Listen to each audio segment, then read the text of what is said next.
relationships are a little bit like exercise. Like they're good for you. And just as you wouldn't go out and like run a marathon without kind of training, like recognize that our social health is similar and that the goal isn't, you don't need to just go out and like be busy, busy, busy. And the goal is to just kind of start slow and start small and do what you feel like you can do and be gentle with yourself and recover and know it's still worth doing. You're listening to Make Some Noise podcast, episode number 452 with guest Shasta Nelson.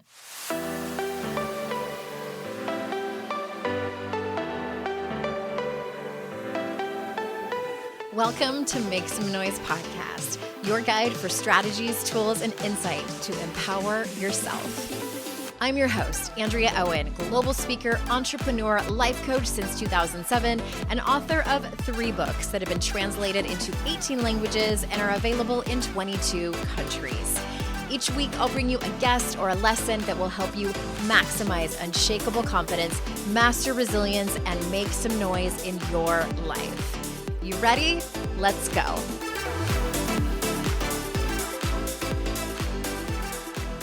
Hello, everyone. Welcome to another episode of the podcast. And we are in full swing in our relationships theme. I am super excited. I have a couple of guests for this theme talking about friendships. And I couldn't talk about friendships without having the friendship expert on. And that's my friend Shasta Nelson. She's been on a handful of times before.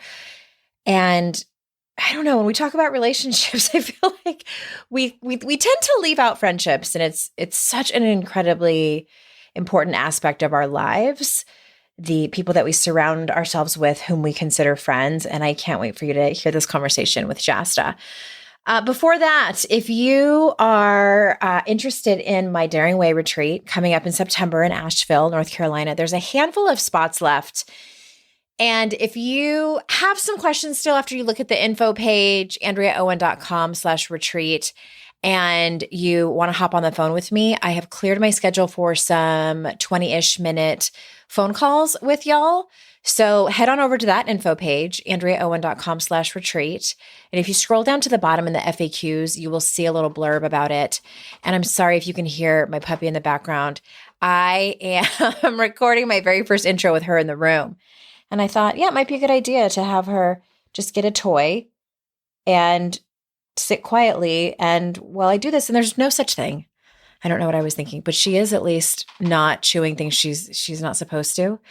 But if you hear it ripping in the background, it's not me. It's, not farts or anything like that. It's my dog. It's my puppy. All right. So back to the retreat. These links are all in the show notes as well if you want to read more about the retreat. Also, the price is going up fairly soon within the next handful of weeks. So if you want to make that decision, I encourage you to do it fairly soon. All right, let's get on with the show. Shasta's back. And for those of you that don't know her, let me tell you a little bit about her. Shasta Nelson is a keynote speaker, author, and leading expert on friendship and healthy relationships at work. Whether she's speaking at conferences or on TEDx stages, giving media interviews to outlets such as the New York Times or the Washington Post, appearing as a guest on the Harvard Business Review podcast or the Steve Harvey Show, or consulting with visionary leaders, technology pioneers, or HR directors, she is constantly teaching all of us how to create healthier and more fulfilling relationships in our lives. Shasta's research and wisdom can be found in her 3 books, The Business of Friendship, Making the Most of Relationships Where We Spend Most of Our Time, Friendships Just Don't Happen, which teaches us how to make new friends as adults, and Frientimacy, How to Deepen Friendships for Lifelong Health and Happiness, which teaches us how to make our closer relationships more meaningful. And so without further ado, here is Shasta. Shasta, welcome back. Oh, this is so fun. I'm excited. I think this is your 3rd time on, and I'm so grateful and honored that you are back and glad that you're excited to be on. Cause I feel like this is a topic that we can't hear enough of. And I think it's an underserved topic. Yeah, for sure. It is. And we're at a time where it's like so important to just hear it again and reassess. Our lives have changed a lot in the last couple of years than ever. For sure. And this sort of theme in the podcast, we're talking about relationships. And I couldn't talk about relationships without also talking about friendships. And okay. I'm so excited to ask you all these questions, but I want to start with, why is friendship important in women's lives? Is it just about like having fun and have someone to vent your feelings with? And what's beyond that? Yeah, those are certainly pieces of it. But all of us as humans, so it's not even just a women's thing, it's a human need that all of us have to feel seen and to feel supported and to feel safe. And we are wired to know that that safety comes in group, in tribe, in connection with others. And it's like we intrinsically know that. And the studies now are so fascinating when it comes to our health and our happiness. Like, this matters more to our health than whether we smoke or not. It matters more to our health than what we eat. It matters more to our health than whether we're exercising. And what's crazy is when you just keep looking at these big, big, big studies coming out, I mean, showing that if you feel lonely on a kind of ongoing basis, it's more damaging to your health than if you smoke 15 cigarettes a day, or if you're obese, or if you're a lifelong alcoholic. And so we have held up a lot of these other health factors, and they are significant health factors. So not to minimize any of those, but our body, when it does not feel supported, it is like in stress mode. And so it's so crucial. One of the most important things we can do is live life feeling supported. And that's what brings our stress levels down. It helps our body repair itself, helps our body, be able to make good decisions. And like one picture I'll just give, as I think is so fascinating. There's one study that showed they put women into MRI machines, and they intermittently shocked the woman in that machine. Oh my God. To basically try to create what it looks like in our brains. They were taking brain image scans during that time to show what does our brain look like when we're under mild stress. Like, we're not being hurt, but we just don't quite know when the next little shock is going to come. And just kind of daily, what is that like? What does that stress look like? And no surprise that there's three big red splotches of the cortisol, the stress chemical, activating and lighting up the brain while they're in those MRI machines. And then they do the exact same study, except this time you get to hold the hand of somebody outside the MRI machine, somebody who you feel supports you. And just by holding that hand, it protects your body from taking in 2/3 of the stress. Like, they can see in the brain image scan now, only about 1/3 of the red is activating in the brain.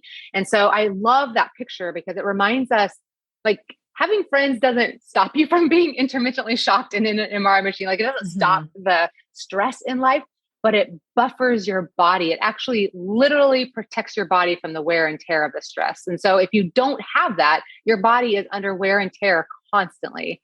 And that's what's killing you. And so you literally die younger if you don't have friends. Oh my gosh. That's, I know. Well, it doesn't surprise me. So years ago, this is more than a decade ago. It was around the time that I very first started coaching. So this was even before I started Your Kick-Ass Life in 2010. It was when I was still graduating from college, and I was pregnant with my daughter. So this is around 2008 or 2009. And I was, a lot of research papers. And one of them was so fascinating to me. It was a study that was done on women who were in treatment for breast cancer. A cohort of the women had good friends that they were, supported by, I should say, and had really good friends. And then the other group didn't. And the women who had the more supportive friends actually did better through their treatment from cancer. And the whole point of this study was to test if friendships really matter to our physical health. And that was the first time I had ever heard that before. And I just was so surprised, but not surprised. Yes. And the studies have just kept repeating. Like, I started studying friendship in 2008, and there wasn't that much. Like, back then we were obsessed with parent-child relationships and romantic relationships. Like, you could go buy a gazillion books on either subject, but we weren't really, like, I was pitching a book to a publisher, on friendship. And they were like, why would anyone read a book on friendship? Like, it was just so weird. And it's so crazy because this is actually the relationship in our life that we have more of. Like, we're going to have more friends than we have spouses and kids. And it's going to be the relationship, like, interesting for women.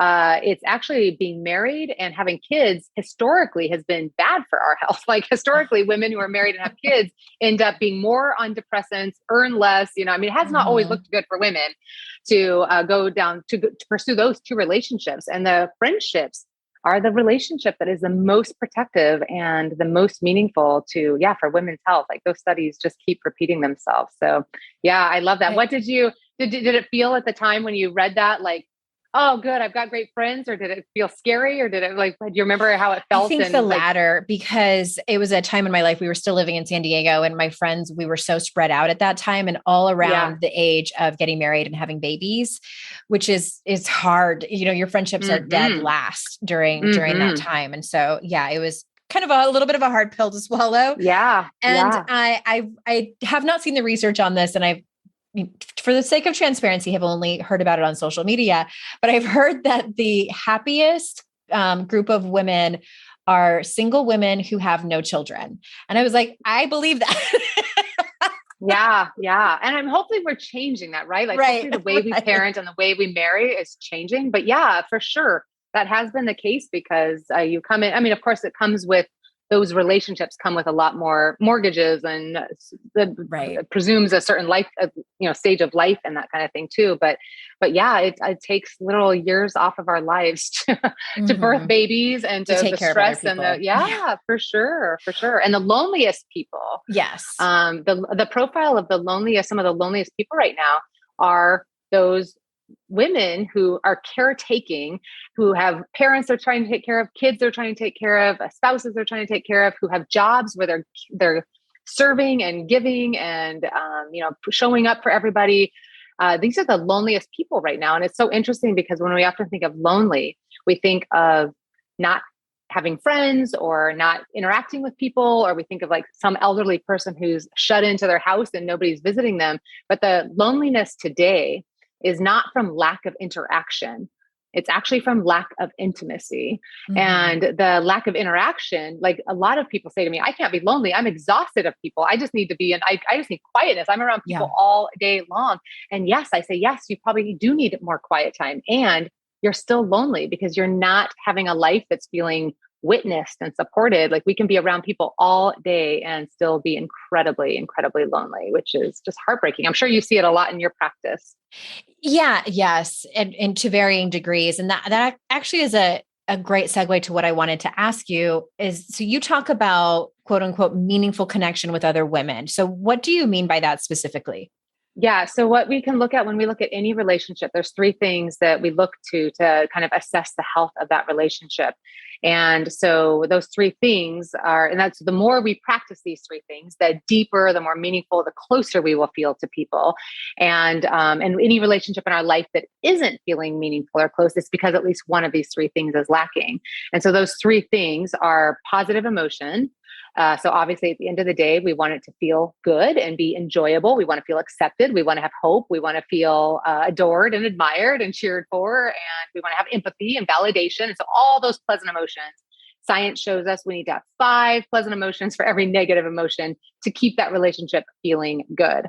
The second requirement of all healthy relationships is consistency, because we can have a great time and go out and have a great fun time together, but if we don't repeat it, then we're not going to build a friendship. So that Mhm. consistency is the repetition, the regularity. It's what builds history. It's the hours we log. It's the time we spend. It's the memories we make. And science is showing us that we will feel closer to the people that we log the most hours with. And one study came out and said that when we look at our best friends, the people we would name as our best friends, we've spent over 200 hours with them. And so that's why this is the one. Consistency is the one that made friendships feel easy when we were kids. Is that consistency was easy when we were kids? Like we just had to Right. go to school Yeah. with the same people Mhm. every day. So then the third requirement is vulnerability. And so vulnerability is where we feel seen, where we're sharing, where we're revealing, where we are feeling comfortable to share our opinions, being able to tell stories, being able to brainstorm together, to process life together. And so the vulnerability is what leaves us both feeling seen and keeping that relationship meaningful. But you can see how all three of these work together, because you don't want to be vulnerable if you're then going to be judged. You only Mhm. want to be vulnerable if the result is that positive emotion again, where we feel empathy and validation and love. And then that makes us want to repeat it. And we want to be with that person again, which increases that consistency. And then hopefully every time we're spending time together, we're getting to know each other better. And you can see how these three things just kind of cycle. And as we keep practicing them and showing up with those three things, that is what creates a bond. Like you will bond with people you don't even want to bond with if these three things are present. And it doesn't matter how much we've all met women. I'm sure you could name, I think about how many women I've met that I would love to be friends with, But because we didn't practice consistency, Right. or one of these three things, that doesn't matter how much we adored each other, loved each other, pinky promised to be friends, a friendship didn't happen simply because we didn't do these three things. So Right. how does that land? All of those things. And I feel that way about you. Like I would love to be. Yes. I was thinking that. Like, but just not consistent. We travel in the same circles, but not in the same circles. It's sort of the side effect of being internet friends. But no, I love all of those things. And it actually made me think of something that I hear from my clients a decent amount. So when I'm working with someone, sort of in part of the intake process is I want to hear about their friendships. I'm like, who are the key players in your life? Who is your support system? Mm-hmm. And, what does the trust look like, et cetera? What I hear a decent amount, I would say with at least 50%, maybe more of my clients is they kind of give me a list of like 2 to 5 women in their life. And a couple of them might be childhood friends that they either still talk to regularly, or it's more sporadic. And it's often they have a friend who might be their neighbor, for instance, and they have started going on walks together in the mornings. And they'll say something like, I feel like I have sort of extended the olive branch and been vulnerable with her. And I talked to her about struggles I have in my parenting or with my marriage or at work. And she doesn't reciprocate. And I feel like we're at like a standstill and I don't know what to do. So my advice always is, be as transparent as you feel comfortable within your relationship. And, don't wait until it's a really vulnerable moment. Just bring it up casually and say, hey, here's how I feel about our friendship. And I would love, and I kind of give them a script to get to go by to sort of, just to see, just like, and it's super vulnerable, put yourself out there. But I'm curious what your advice is on that, and what action would you advise someone to take if they're in that place? Maybe it's with a coworker or a neighbor close by, or any friendship. I love just kind of the direct approach. I'm much more like that too. And I also, for some people, I feel like there's a few subtle ways to kind of try to build that and broach that if that feels more comfortable before the direct approach. One is to ask yourself, like, am I pausing long enough and allowing myself to be quiet and listen and ask questions? Because I know a lot of people, we get uncomfortable and we feel like we have to fill the space. Mm-hmm. And then we get home and we look back and go, oh, I did most of the talking. Yeah, I dominated the conversation. So I think it's really powerful to actually stop and say, so after I share something, to be able to ask an open-ended question, like, have you ever felt that way? Mm-hmm. Or how have you handled that with your kids? And then just be quiet, and just like let them sit, and maybe they pause, and we don't need to like jump in and say, because it could be this way. I mean, we just like let the quietness and so I'm like, really, I think that's the level one, is to ask questions and be quiet and listen and validate them. There's another layer of self-reflection there. People will be vulnerable when they feel safe and when they feel loved and when they don't worry about being judged. And so that might not be something we've done. It might be in the past that they have felt that, but we can look at our own behavior too and say, am I affirming her? Am I validating her? Am I making sure that she knows I won't judge her? Am I making sure that my language, my expressiveness, like, and affirm it whenever she does do it, even if it's a little bit, say, I love learning that about you. Thank you so much for sharing that with me. I love finding out new things about you, or like, oh, thank you. That's like it's really meaningful to me. I feel closer to you when you share things like that to me. Thank you. And so find the moments where she is doing a little bit of it and really affirm that. And so I think there's like subtle approaches that we can do to really encourage the behavior we want. But for sure, I love your approach too. And I would encourage at some point just saying, I want to feel closer to you. And I really like our walks. And I want to make sure that I'm a safe place for you to talk. I feel like sometimes I come home and I'm like, hey, I may have done more of the talking, and I really want to get to know you because you're somebody who I'm really enjoying our friendship. And so, is there anything I can do to help make it safer for you to share the things that are going on in your heart, and in your life and stuff. So I love that script. Yes. Everyone, you can back that up 30 seconds and take that script that Shasta just let us have. Thank you. I was thinking about like my own experiences with friendships. And one thing that I've done a couple of times, probably only in new friendships where it might be the first time they've shared something really vulnerable, is I right off the bat say, I want to just acknowledge what you shared, because that sounds like it was really hard for you to go through it, or really hard for you to tell it. And if I don't want this to just be implied, I want to tell you that this totally Beautiful. stays between you and me. Oh, Especially when it's something really love hard that. in like their marriage or parenting. I think so many of us, if not all of us, have been burned by Totally. gossip or, you know what I mean? Mm-hmm. And been the Mm-hmm. bearer of gossip. And hopefully we've, Yep. Yep. come far enough now where we keep those things sacred. But I think all of us have walked away from a conversation where we've shared something really vulnerable and we're like, oh my God, what if she tells someone, and have that vulnerability Totally. hangover, as Brene says. So that's something Totally. I put out there just to say Yeah. it's I sacred. love that. I love that. And our greatest fear, I mean, here's the thing is if we deeply know in our bodies that we do better in community and connection. And the science shows that our brains and our bodies are meant to be in community. Like we know this is a deep, deep need in our life. Then the number one fear, it makes sense, would be having that risked in some way, which looks like we don't want to feel judged by somebody. We don't want to Right. be disliked by somebody. We all carry these fears of like wanting to be accepted, to fit in, to be loved. And so yeah, sharing something vulnerably, we just have to remember that is everybody's next great fear is, will I be received and so loved for what I just Mhm. shared? And so what you just did was so powerful. The more we can express that, because I've worked with women for so long on this, and I can tell you that almost every single one of us walks away from situations at different levels replaying, like, was I interesting enough? Did I talk too much? Was I not good? Like, do they like me? And so it's like we all Mhm. just are trying to be good enough, right? And so anything we can say to the other person at the end of that conversation, like you just modeled, that helps speak back to that doubt voice, that insecurity voice that just says, I loved our walk today. Thank you. I loved hearing your stories. Thank you so much for sharing them with me. And what you just did, like, it just helps the other person not walk away saying, I wonder if they like me. I wonder if I'm Yeah. okay. Like, you want to just be verbal about that and say, yes, I do. Right. I am still that person on the playground that's like, I like you. Do you want to be friends?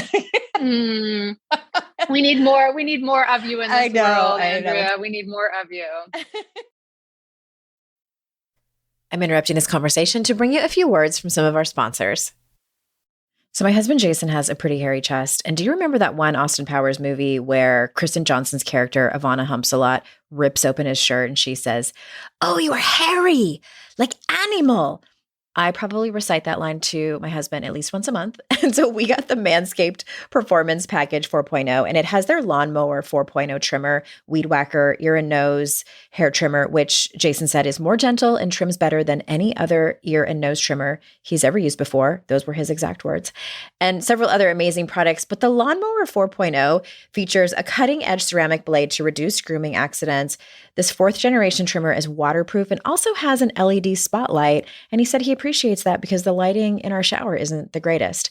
Manscaped just launched their new Boxers 2.0 that are packed with features including the Jewel Pouch, which is designed to cradle his boys in their own special space. So whether he's mowing the lawn, taking out the trash, or golfing in the sun, these moisture-wicking boxers breathe without breaking a sweat. Quick story. So my husband used to go to this gym where he came home one time and he told me that in the locker room, there was this older gentleman that was naked and he had leaned up against the counter and was washing his balls in the sink. So ever since then, we kind of joke about it. And I mean, maybe if this man had these boxers, he wouldn't feel the need to do that. But anyway, get 20% off and free shipping with the code NOISE at manscaped.com.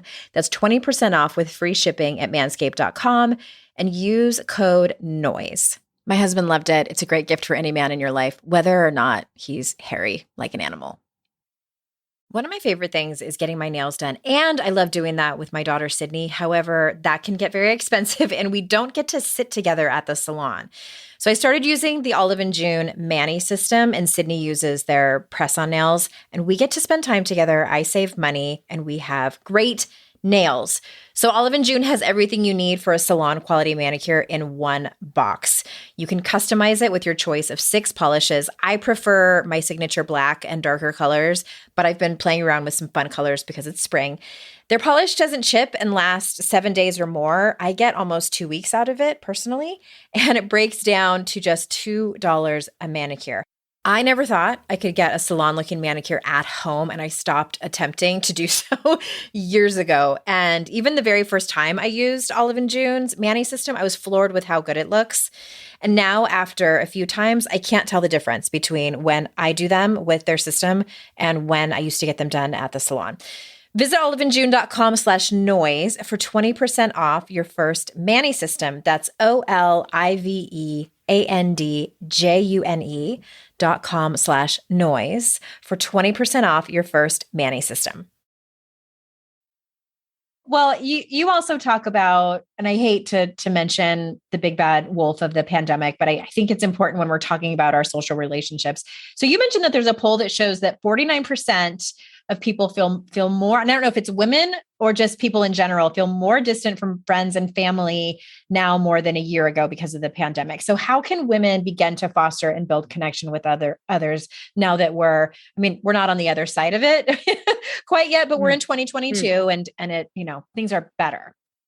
Yeah, it's such an interesting thing. I'm watching the studies right now to see what balances out and whatnot, because some people, a small percentage of people have gotten closer to people during this, which I just love seeing, and that's been beautiful. And a lot of us, I just want to own and name and recognize that a lot of us are coming out of this with a lot more anxiety, which is playing out as social anxiety.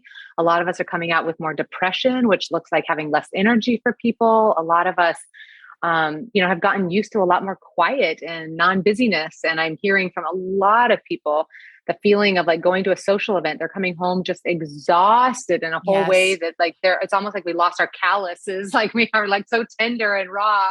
I went to a conference last July and I was in bed 2 days afterwards. It was super awkward, where usually I'm not when it comes to new people. It's like, I didn't know what to do with my hands.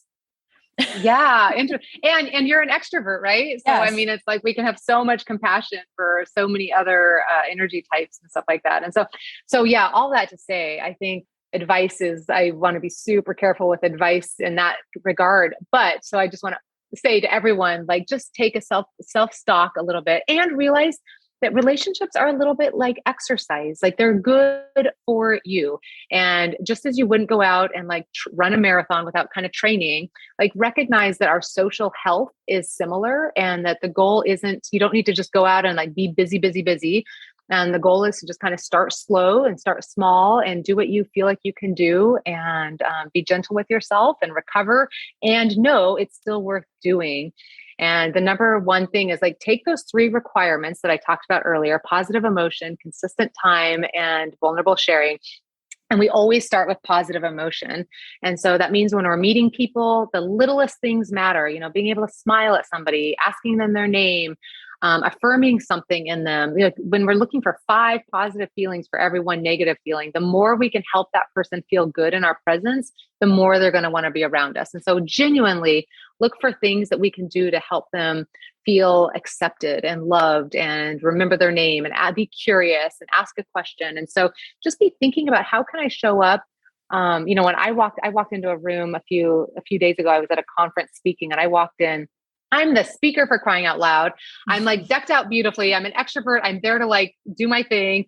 I should not be feeling insecure. I walk into that room and I'm like, oh, I don't know anybody. They all know each other. Like, will I be accepted? Why are they going to like me? We all walk in with like this fear, and I can catch it in myself and then say, you know what? Everybody else in this room, they look all so polished and so happy, but everyone in this room is just walking around wondering if they're going to fit in here too. So I try to take myself out of the place of like waiting for everyone else to help me feel like I fit in, and instead just being like, what can I do to help somebody else feel like they belong here? What can I do to help put somebody else at ease? And it kind of pulls me out of myself and just helps me show up and be like, look for the person who's like by themselves, Right. or who's go up looking and as affirm nervous the as you are. people. Exactly. Yeah. And so, but it's still just making eye start by contact. yes. Yeah. Just think of yourself as trying to be a blessing to a few people right now. And as you I like do that that, perspective. those are the people that are going to want to gravitate to you. Mm-hmm. We gravitate and show consistency with the people that leave us feeling good. So that's your number one goal, is don't worry about trying to look good. Try to worry about leaving them feeling good. And when you can like shift that perspective, it makes such a difference for me, I think. Yeah. Oh, that's interesting. And I'm guessing you're an extrovert along with me, right? Yes. Okay. I'm a shy extrovert. I am a little bit too. It surprises people when I tell them how shy I was as a child. And I think part of it is because I grew up an only child. I have half siblings that were much older than me and were out of the house by the time I was in kindergarten. So I was largely raised by myself. Yeah, for so sure. I think that just side note, I feel like, and I haven't asked a lot of extroverts this, but I'm assuming that they're like me and that we still feel awkward when we're at those social events where we don't know anyone. It's not that we don't feel awkward. We do. We just have some kind of switch that gets flipped where we are more likely to take a risk and talk to someone. But I don't know about you, but I won't talk to just anyone. Like I scan the room and look for someone who's either made eye contact with me, who looks like they want to talk to people, but just haven't yet. You know what I mean? Like I'm not going to go and talk to somebody who's scrolling through their phone or has headphones in. Like, yes, I'm going to try to like get that low hanging fruit. And I also immediately ask them a question. Just, I don't know if that's something I've just learned socially along the way or it's an extrovert thing, but yeah, truth be told, we're still nervous. We are. And in fact, I interviewed an introvert expert once, and she was the one who kind of was like highlighting for me that there's a shy and non-shy scale and an extrovert introvert scale. And that was so eye-opening to me because I got off that interview and I said to my husband, who is introvert, but he talks to everybody. And I could never understand this. I was like, oh my gosh, you're a non-shy introvert. Like we'll stand in the bank line and he'll like talk to the person next to us. And I'm just like, like, why are we talking to them? We don't know them. We don't ever need to see them again. Like, just like, let's enjoy our quiet time. And it's funny because then he'll be more drained at the end of an event, but and I'll be more energized, but it's like, we both have different social anxiety levels or shy levels, I guess is a better word. But yeah, I think it is important to know every single person feels, because we're meeting strangers. So it is awkward. There's no way for it not to be awkward. It has nothing to do with you or anything you're doing wrong. It's just awkward to have two people who don't know each other figure out what this dance is going to look like. And so, yeah, to give yourself that compassion, and you can't wait for it to not feel awkward. You just I always compare it to the gym or going and exercising. And I just go, we don't go to the gym and are surprised when we start sweating. We don't go, oh my gosh, this is so bad. I need to stop this. This is horrible. We go expecting to sweat because we know that through the exertion, through the pushing, through that sweat, through that extra stretching, that is where the magic happens in physical health. And the same is true for our social health. And it's when we start emotionally sweating. That doesn't mean it's bad or wrong or that we need to pull away. Like there's a difference between injuring yourself and stretching yourself.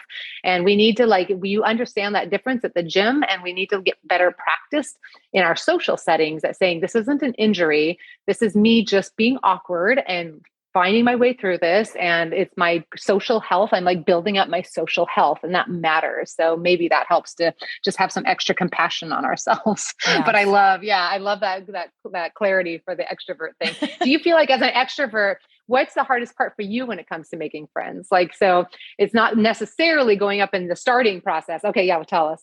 So I know a lot of people hate small talk. I don't mind it. I don't mind it, but I understand and feel that it is very much a means to an end. What I don't like about small talk is always feeling the pull to have big talk. So like, I want to ask them like, oh, so where are you from, Shasta? Oh, you're in San Francisco. Like, who broke your heart and what happened? Like that's what I want to like start making out like immediately, like not literally, but I really am. That's what I'm curious about. I am not as curious about like where you live. Like I want to know where your heart lives, like what's on your mind right now. And it's really bad emotional boundaries. Like I don't recommend it. And it's like my old behaviors, and it's my way of trying to hotwire a connection.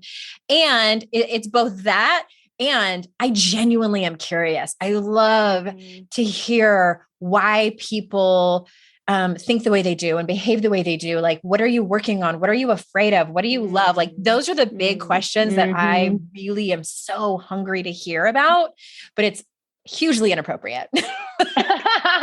Well, I would liken that back to you having a really strong vulnerability muscle, right? Like you've worked on that. You have the capacity for it. You're comfortable with emotions.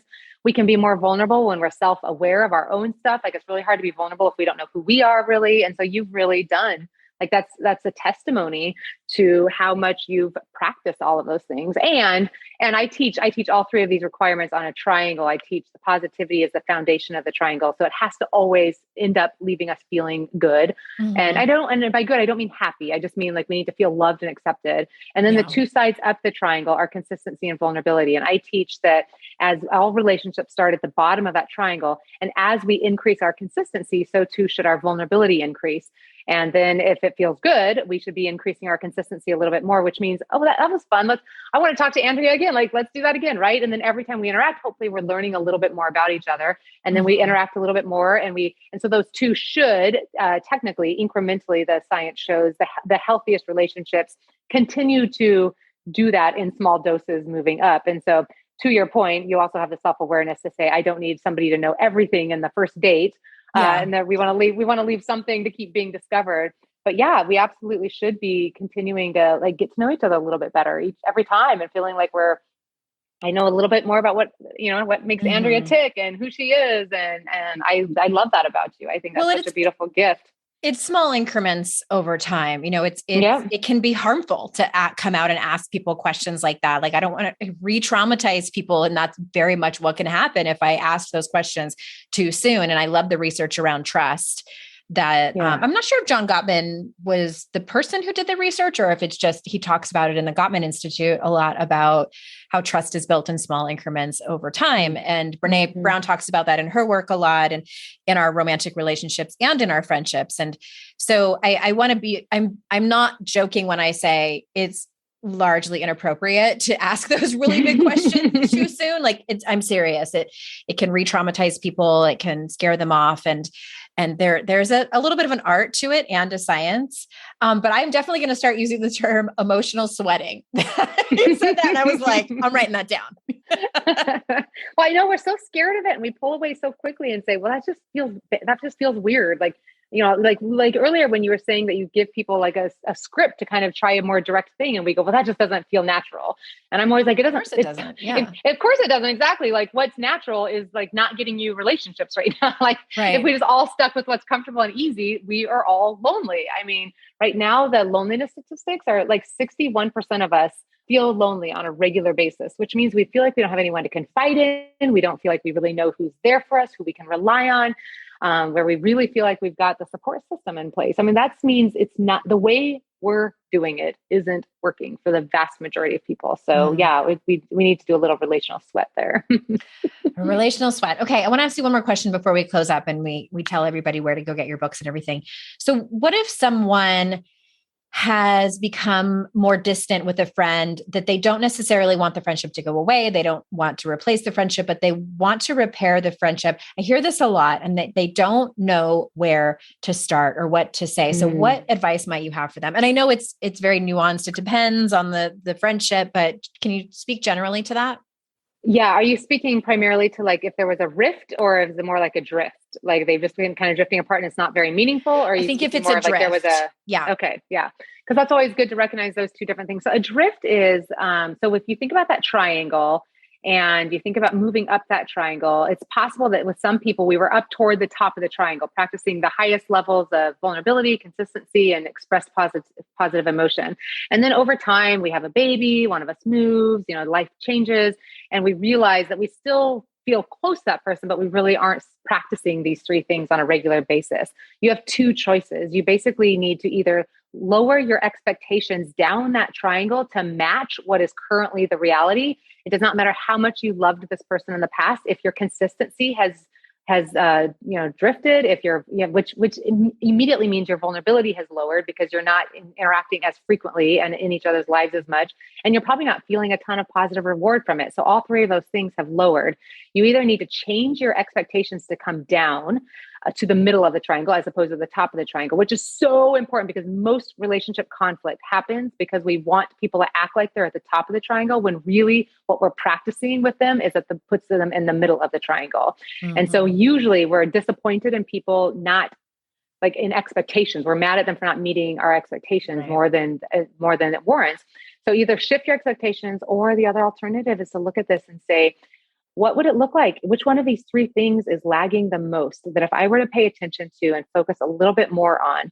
So maybe we interact sporadically, but maybe that's because the positivity is low and it hasn't been feeling that good. So what could I do to like add some more positive emotions into this friendship? Maybe we need to go do something fun together. Maybe we need to take a break from both of us complaining about our jobs and say, on this one phone call, let's just talk about some of the good things we're proud of that are going on in our lives. Like, what are some of the things, or, but maybe maybe it always feels good when we talk and it's vulnerable. We have good vulnerability and positivity, but we only talk twice a year, once a year. And so maybe we need to increase our consistency to help this relationship feel better, or maybe we have consistency and positivity. Like we're a social group, we get together with the girls and we are out in the social group and we have a fun time. So we've got consistency and positivity, but we're not really being vulnerable anymore. And so we can really quickly, once you know these three things, you can start doing assessments in your head pretty quickly of different friends and say, which one of these three things would make the biggest difference if I were to focus on like raising that one up primarily in that relationship. And that's the most powerful information you have, is because now you can customize the advice for yourself,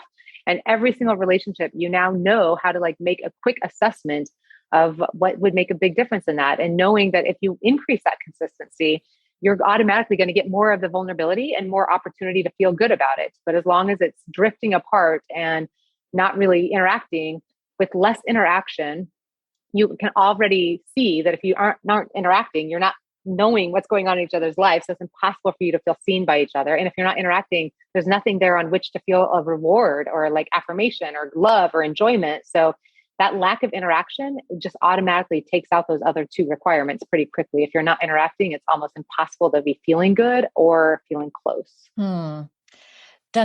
I love that. Thank you for that advice. And it's, I love what you said too in the beginning about shifting your expectations. I think so much of our disappointments are so based on expectations, and so much. Yeah. I've been the victim of my own poor expectations. Too high expectations, I should say. And it's interesting. I can think of one friendship where we both had to shift our expectations of each other, and it helped the friendship so much. Like my best friend, Shelby, I really don't think that she'll care that I'm using her as an example. We were best friends in high school and throughout most of our 20s, and then sort of drifted apart when she was having babies right when my life like completely fell apart. And then I moved, and now our friendship consists of sending TikToks to each other that are reminiscent of our old life. And then if we're both around, we'll have like a fast and furious text conversation that'll last for like 10 minutes. And then one of us is like, I got to go pick up my kids. And that is so fulfilling. I mean, to me, I can't speak for her, but I'm assuming it's super fulfilling to her. And also like when my dad died and I went back out to San Diego, she was the first person I called and said, hey, can you bring me a burrito? I want to just go eat and sit on the beach. And she brought me a carne asada burrito, and she and I sat on the beach and ate dinner because I was in Carlsbad where my dad was in hospice. And I only left for like 45 minutes, but I mean, she was the first person I thought of who was in the area that I knew if she would drop everything and come and bring me a burrito. And you could only do that because you had some interaction with her. Like you had a bridge that you felt what you could go on, and like, I love that those texts and being able to send TikToks, like, those may not be like the big things, but that sitting on the beach happened. That was a big thing because of the fact that you guys have kept up and found a way to be consistent, and to have some interaction where you at least feel thought of by each other. And you feel like there's this communication channel is open. Absolutely. That's powerful. What it is. It's like the sending back and forth of memes or TikToks is this made me think of you. And, it's so interesting how things change over the years, but thank you so much. I learned so much every time I talk to you about friendships and, the thing that you are famous for in these parts. So tell everyone where we're going to link to everything in the show notes, of course, as we always do, but tell everyone where they can go to find out more about you and to buy your books and all that good stuff. So shastanelson.com is the website, the hub that will have all of that stuff on there. And I do speaking at organizations and conferences, and I would love to meet you. If you meet me somewhere, come tell me you heard me on this podcast. And come and feel awkward with Andrea. Any friend of Andrea is a friend of mine. So that would be awesome. And my 3 books, the first one is Friendships Don't Just Happen. And that's for if you're wanting to make friends as an adult. So that's a really good one if you just moved to a new area, or for your kids out of college, that kind of stuff. The second book is called Frientimacy. And that's recognizing that most of us, when we're lonely, it's that we want to go deeper with our friends. We don't need to go make new friends or more friends. We need to know how to go deeper with the friendships we have. And so Frientimacy is about how to go closer and deeper. And then my latest book is on the business of friendship. And that's about workplace relationships and why every organization should be focusing on building friends with their employees for their sake and for the sake of the employees. So yeah, those are all on Amazon and everywhere. Everywhere they sell books is how they say it.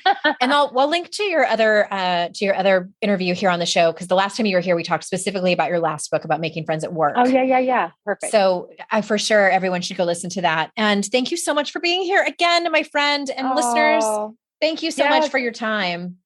Love it. And wish you all so much love in all your friendships. In all your friendships. And remember, everyone, it's our life's journey to make ourselves better humans and our life's responsibility to make the world a better place. Bye for now. Hey, everyone. Thanks again for listening to the show. And just a quick reminder that if your company needs a speaker or a trainer, I might be the right person for you. I speak and do keynotes on confidence and resilience for mixed audiences, as well as do trainings on the Daring Way, which is the methodology based on the research of Dr. Brené Brown. So if you think it might be a good fit, hit me up at support@AndreaOwen.com or head over to my speaking page, AndreaOwen.com/speaking.